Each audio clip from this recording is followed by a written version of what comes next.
মোহাম্মদ রাশেদ খান, আপনার কাছে আসতে চাই। আপনি কতটুকু জীবন বান্ধব মনে করছেন এই বাজেটকে?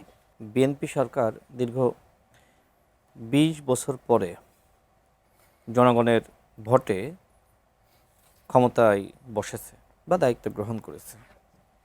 বিএনপি সরকারের একটি পরিকল্পনা আছে এবং সেই পরিকল্পনা যেহেতু আসলে ২০টা বছর বাংলাদেশকে এক ধরনের পিছনের দিকে নিয়ে যাওয়া হয়, সুতরাং এই ভঙ্গুর অর্থনীতির বাংলাদেশকে যদি আপনি সামনের দিকে এগিয়ে নিতে চান, সেক্ষেত্রে আপনার শিক্ষা, চিকিৎসা সহ কর্মসংস্থান এই খাতগুলোতে আপনার অবশ্যই বাজেটের পরিধি বাড়াতে হবে।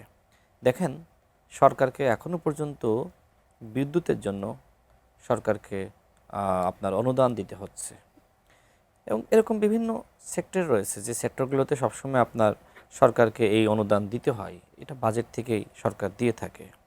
এখন আমাদের তুষার ভাই যে কথা বললেন যে এটা আসলে অনুমান নির্ভর বাজেট, দেখেন বাজেট সবসময় একটা অ্যাজাম্পশন করেই করা হয় যে আমি কি পরিমাণ আসলে আগামী একটা বছর এই রাষ্ট্রকে চালাতে কি পরিমাণ আমার আসলে টাকা পয়সা প্রয়োজন, এটা সবসময় সব সরকারই করে থাকে। এমন না যে বিএনপি সরকার এই প্রথম একটা অনুমান বা অ্যাজাম্পশন নির্ভর একটা বাজেট দিয়েছে, এটা পৃথিবীর প্রত্যেকটা দেশের সরকারই আসলে এরকম করে থাকে। দেখেন, এই বাজেটে আপনার প্রায় ৬১টি নিত্য পণ্যের উপরে কর কমানো হয়েছে। তো বাজেট দেওয়ার পরে সাধারণত দেখা যায় যে বিভিন্ন জিনিসের দাম বেড়ে যায়।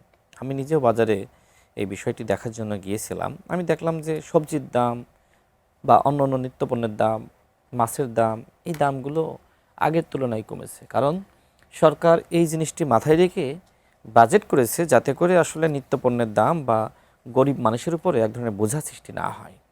অর্থাৎ তুষার ভাই যে কথা বললেন যে এই বাজেটের ফলে আসলে উচ্চ মূল্যস্ফীতি হবে, তো আমি আসলে সেটা লক্ষ্য করছি না।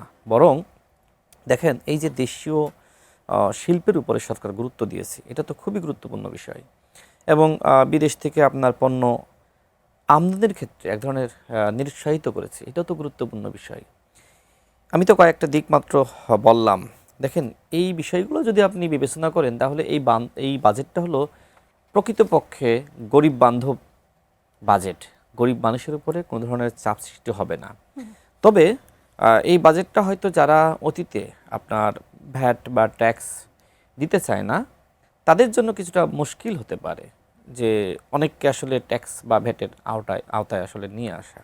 এই জায়গাগুলো আসলে আছে এবং আমাদের দেশে দেখেন অনেক মানুষ যারা আসলে রাষ্ট্রকে সুন্দরভাবে পরিচালনা করার জন্য ভ্যাট এবং ট্যাক্স দেওয়ার সক্ষমতা থাকলেও অনেক সময় দেয় না।